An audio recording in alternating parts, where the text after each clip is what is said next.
Whenever you're ready. Okay, thank you. And welcome everyone. I'd like to call to order the October 24th meeting of the Injured Employee Partial Permanent Disability Payment Working Group.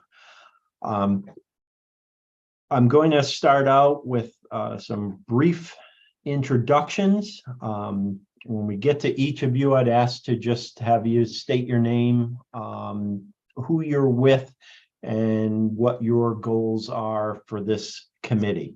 I'll go ahead and start out. The way that the title of the committee was worded, I think gives us a little more room to address things than was originally contemplated. This first started out based on legislation that I had introduced to increase the amount of post-specific 308A benefits that an employee is entitled to receive. As those of you who've been practicing in workers' comp for a long time know, there used to be an unlimited amount of post-specific 308A benefits that an injured worker could receive. And the reforms that were done in the mid-90s capped it at the same number of weeks as the permanent partial disability rating. I think that that is too low, so I'm hoping that we can come to some sort of consensus on increasing it. The second thing that I would like to have us address is the cervical spine permanent partial disability rating. The current scale has it at what is becoming an extremely low number, and I think that we should take a serious look at increasing the number of potential weeks that an injured worker could receive benefits for a cervical spine rating. And with that said, I'll go ahead and introduce my co-chair, Representative Conley, and then what I'll do is go around the screen and call on each of you to introduce yourselves, and we'll go from there. Thank you, Representative Quinn. I appreciate you putting in this bill. I 100% agree that the permanency rating, the amount of weeks for the neck, may have seemed like a good idea with the technology and the procedures that were being done in the 90s, but with the advances of neck fusions and disc replacements, you have folks who are missing a lot of range and motion, and that 117 weeks doesn't articulate what it used to back in the 90s because the procedures are new, the science has changed, and I'd like us to again take a look at that body part. I'd also like to look at 31308A benefits or post-permanency benefits, because for a couple reasons, in the 90s, and I understand there were reforms to save money. However, we put people who look like they're similarly situated because they have the same rating into a group of 31308A that they're not the same for. And that's for vocational rehabilitation. You do need to have your permanency award before you can qualify for the vocational rehabilitation services through the Workers' Compensation Commission. And those services are free. And they're very useful because if someone can't return to their previous occupation, they do need training. And again, the training is paid for by the Compensation Commission, by the state of Connecticut, and is available to folks who need to resume a new career. By tying it only to the weeks, by the time folks get into the program, they're without benefits, they're without pay, and folks are getting the jobs that they're entitled to based on their skills. And a lot of folks are unable to participate in voc rehab. Now, in the state of Rhode Island, they were able to tie a lot of programs with retraining to payments. And if we can find a way to do that here, to allow folks to get payments so that they can get voc training, it will help folks who are injured and unable to return to their occupations be able to get new occupations, be able to be moving on in life and happiness and taxpayer status and continuing with their life after an injury. So I appreciate being with you on this group. Thank you. Bud Drapo. Yeah, hi everyone. I'm Bud Drapo. I represent injured workers. I've been doing it for over 30 years. I'm at Leighton Katz and Drapo. I'm also the chair of the Legislative Initiative Committee of the Executive Committee of the Workers' Comp section of the Bar Association. I agree with Representative Conley. I want to start there. I've had many clients over the years who don't even enter the VOC rehab program because they know their benefits are going to end well before the end of the program. And the VOC rehab program in many respects is the best part of the whole system because it gets people to a better place. And it helps society by having a more productive worker enter the force. But this program is being derailed to a large extent by the cap on 308A. I'm old enough to remember that the reason for the cap was to remove discretion from the commissioners, now ALJs. And so by having this hard line cap, it it's created injustices that if you gave a little discretion to the ALJs, they would be able to look at things on a case-by-case basis and prevent some of these injustices. So now some of the practical considerations of having the cap, what it's done is it's forced you as a claimant's attorney to claim that or try to assess whether you have a claim that the injured worker is vocationally totally disabled. And what we claim as Osterland cases, where they may not be physically completely incapacitated, but they are vocationally incapacitated. And if you have no other choice but to make that claim, it's very costly and it's very time consuming on the commission, these cases to try. And we never used to have all these Osterland claims when we didn't have a cap on 308A. But the cap has kind of forced us into that situation. In terms of permanency, it seems like the neck, just on its face, if you just look at the number of weeks of the various body parts, the neck just doesn't make any sense, especially when it comes to comparing it to the back, which is 374 weeks. There's also an issue. We have a number of body parts which are not listed on the schedule. And what do you do with those? We have the skin, which is the largest organ in the human body that's not listed. We have intestines are not listed. There's various other body parts which are not listed. And I think we need to address how we're going to handle that. So anyways, that's my take on the situation and the focus of this committee. Thank you very much. Thank you. Colette Griffin. You're on mute, Colette.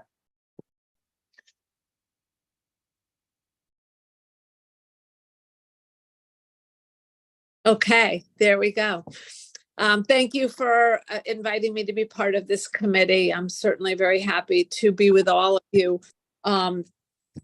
I have also been practicing in the area of workers' compensation for over 30 years as a respondent's attorney. And obviously, it's best if we have both sides at the table so that we can try to come up with something that makes sense for everybody, the employers of the state as well as the employees. I'm with Strunk Dodge, Aiken Zovis. I have been for almost a year now, previously with Howden Ludorf, and again, doing essentially all workers' compensation defense. From my perspective, I'd like to hear from everybody. I understand that there have been concerns and issues raised with regard to the cervical spine and the post-specific 308A benefits. However, I would also note that there are things that have been done to try to level the playing field, if you will. I think many of those things were put into place because there were seen taking advantage of, people not taking advantage of voc rehab, despite whether 308A was going to be ongoing. So I think it's a discussion that certainly I hope that I can contribute to, and I'm certainly always happy to hear what the claimants bar as well as the representatives have to say about it. Great, thank you. Brooke Foley. Hi, I'm Brooke Foley. I'm the General Counsel with the Insurance Association of Connecticut. We represent the workers' compensation carriers, and initiatives that concern workers' comp are very important to us, so we're happy to be part of this conversation. Thank you. Colin Hodnott. Hi, I'm Colin Hodnott. I'm with the law offices of Cynthia Garrity. I've been doing workers' compensation over 20 years. I did do a portion of my career. I did represent injured workers, but primarily I've represented insurance companies and employers. I would kind of echo what Colette said. I think it's worth a good discussion to look at the permanent partial disability weeks and the 308A, but I also think it needs to be tempered with the concerns of the employers and insurance carriers. Make sure if we can try and strike a balance between the two. So I'm looking forward to being a part of this. Thank you. Marie Gallo Hall. Good afternoon, everyone. I'm Marie Gallo Hall. I'm the agency legal director for the Workers' Compensation Commission. As many of you may know, the commission doesn't really take a position per se on proposed litigation. I see my role in this committee more of a conduit between what you're talking about and the logistics of what will actually happen in the agency. So, when things get raised, you can ask me, how you think the process will be with the agency, what the implications, the greater implications might be. So, and I think I know most of you here, so you know my background. I won't get into that. Thank you, Marie. Bill Becker. Good afternoon, everyone. It's nice to be here. It's my privilege to serve on a committee like this, especially with some of the individuals that I see here and count among my friends in our practice in the workers' compensation bar. It is a really interesting bar in that while it is often adversarial, everybody gets along for the most part, and everybody knows we've got a job to do to try to move business along. Because there's so much work to be done. So it's great to see some familiar faces here. I share Bud's concerns about 308A in particular. This rule, how it's applied, and where we've got commissioners that look at comp rate or what the TP rate would be, and then artificially reducing whatever the 308A benefit is based on an assumption of what the minimum wage is for a certain type of job, whatever. It's insufficient to help these workers out. And when we've got clients that are, electing between having a functional capacity evaluation, which would effectively remove them from their ability to pursue an Osterlin claim, but they want to go back to work and they want to understand what the permanent work restrictions are. There needs to be some give in the system to allow for that and to allow for them to get to the vocational rehab point in a way that doesn't bankrupt them, frankly. And that's what we experience on the claimant side of things. With respect to cervical, absolutely, the 117 weeks is it doesn't seem to make sense given how we treat the lumbar spine. And I also agree with Bud, there are other body parts that, if this committee were to ever begin to undertake other larger conversations, I'd be happy to have, because Bud's right there. There's things that we need to really talk about overall with 308. So thank you very much, and I appreciate the opportunity. I look forward to learning from all of you. Thank you. Joe Passaretti. Thank you very much. Joe Passaretti, Modstream Law Group. I've represented respondents. Again, 30 years seems to be the magic number. But I think it's poignant that we're talking about what we're talking about at the 30-year mark since the July 1st, 1993 reforms to the Statutory Act.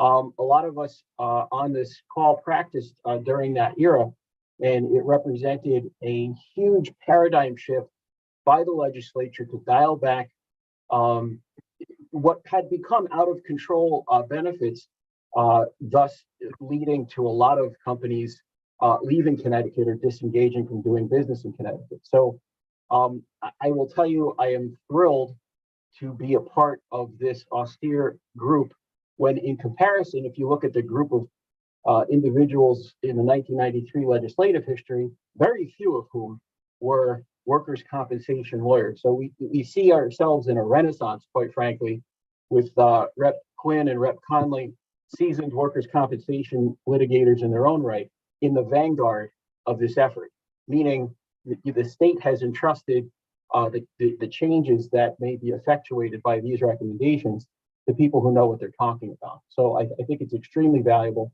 that that my colleagues, cross-industry, claimant and respondent, we're all here to accomplish one thing, which is to shepherd and safeguard the world in which we live, both in fairness to the injured worker, and I have a lot of agreement about what Attorney Drapo talked about, cervical spine, 308A, et cetera, but also to safeguard it for insurance companies and employers who we want to stay and keep doing business and keep hiring Connecticut workers and keep insuring Connecticut businesses. Thank you. Thank you. Representative Ackert. Well, good afternoon, and thank you, Rep. Quinn and Rep. Connolly, for putting this together.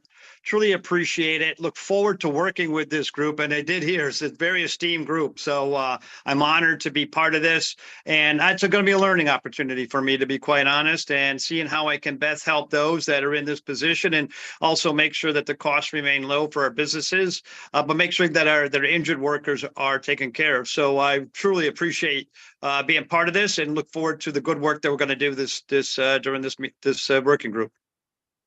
Thank you. And Nate Schaffner.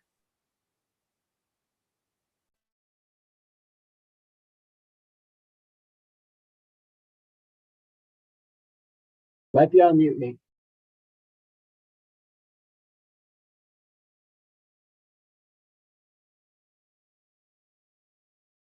You there, Nate Schaffner? Guessing he walked away since we don't see his picture and he's not responding. Yeah. Okay. Was out of state. He might be having some issues with connection. Okay. All right, then we'll move on. What I would. There he there's is. Nate. You're on mute, Nate. Still on mute, Nate. Is that better? Can you hear me now? There you go. All right, good. I'll be quick. Division of Workers Rehab used to have funding when you were in school. You actually got a stipend while you were in school. And I'm not certain how that was funded years ago, but they did away with that. So the bulk of the funding has fallen on the benefit of 308A for that. What needs to be done, and I've actually have drafted this up, is that if someone is in an approved program, which they don't get until they have permanent restrictions, then I believe the commissioner's discretion should be extended up to at least the full number of weeks of the injured body part that's impacted. That's one of my proposals. With respect to the other aspect of 308A, it's woefully inadequate. And I think that it's if we're going to appoint these judges and give them all the power that we have, we need to trust their discretion. And again, and I think in certain cases, not in every case, but in certain cases, they should have the discretion to award 308A, not up to the limit of the permanency, but I think up to the limit of the maximum amount that's in the statute. For example, a hand's worth 168 weeks, a master hand. In certain cases, a judge should be able to award up to that. With respect to the permanency ratings, it's been pretty well understood that the neck has been underutilized in terms of the number of weeks. The neck is worth less than a foot. It's worth less than a hand. And that needs to be changed. Also, Bud pointed out, and rightly so, there are certain body parts that do need to be reflected in the scheduled body part of 308B, and in particular the skin. And with that, looking forward to working with everyone. Thank you. Great, thank you. Okay, what we're thinking is meeting bi-weekly, doing it virtually. unless there's a groundswell of folks wanting to either do it in person or some sort of hybrid. So what we're going to do is send around an email to everyone just to get your opinions. My thought on this group is that our next meeting would be Tuesday, November 14th, at some time in the afternoon. Representative Connolly and I are doing double duty, and we have a second working group going on the issue of medical records, not just in workers' compensation cases, but in personal injury and malpractice cases as well. So we're just trying to sort that out scheduling wise. So we'll send that around to everyone, and then hopefully we can get on to some sort of a routine schedule, which will hopefully work for everyone. I certainly know that everyone here is involved in a lot of different things, and there are going to be meetings that you just can't make, and we understand that. So we'll send around an email to everyone just to get your thoughts. If you have a thought different than what Representative Connolly and I are thinking on how to do this, as you know, we do need to have some sort of report done in January, so that if we have come to some sort of agreement on proposed legislative changes, that those can be introduced so that they are dealt with starting in February in what will be a short session year for us. Does anyone else have any questions or concerns that they want to air at this point? And just either wave or hit the raise your hand. Yes, Representative Ackert. Can you hear me okay? Yes. Great. Can I get a list of all the members and their positions? Like, it seems like there's a lot of attorneys. I'm quite outnumbered from the as a blue collar. But yeah, if we could and kind of they did all great openings in terms of some of the things that they want to work on, and maybe a little synopsis of that from today's meeting, if people want to put in some of their focuses and where we can have things where we agree on, and just before the next meeting, just to kind of review, because I'm a little bit behind on this. Is the only thing I do is if I have an injured worker, I make sure they get their workers' comp paperwork in so they get their benefits. So I'm on that side of it. So that would be fantastic if we could that we could help with that before the next meeting. If people definitely, yeah, we can take care of that. Absolutely. Anyone else? Yes, Attorney Schaffner. Yeah, do you, and I imagine maybe I'm kind of running ahead on this with the agenda, but when the email sends out, do you want us to give us our perspective on this, and perhaps if even cite specific proposals that we're considering? Am I getting a little too far ahead of myself? That's number one. Number two is, as this group continues, will there be subcommittees, if you will, that will work on drafting things and things like that? I'm just trying to get an understanding of the process that you're anticipating. Yes, to answer your first question, it would be appropriate for you to respond to the email with any proposals. And as to your second question, if it becomes necessary or looks like it would be beneficial, or a combination of both, to appoint a subcommittee to handle a certain aspect of this, we can certainly cross that bridge when we get to it. Excellent. Thank you. You're welcome. Anyone else? All right, with no one waving at me, again, I want to thank you all very much for agreeing to be a part of this, and hopefully we can come up with some solutions and conclusions that everyone on both sides of the aisle and everywhere in between can agree to. And with that, I will let you all go and declare the meeting adjourned. And we'll see you back here on November 14th. Thank you. Mike, before you leave, Yes, you didn't set a time for the 14th, right? Right now, it's sort of amorphous sometime in the afternoon. correct. We'll have some discussions with myself and Chair Conley and just figure out what we think we ought to try and do with that. Okay, because as you And- know, I'm on that earlier subcommittee with you as well, so I Correct. just want to make sure my schedule is clear. Yep, All right, thank you. understood. Thanks, Marie.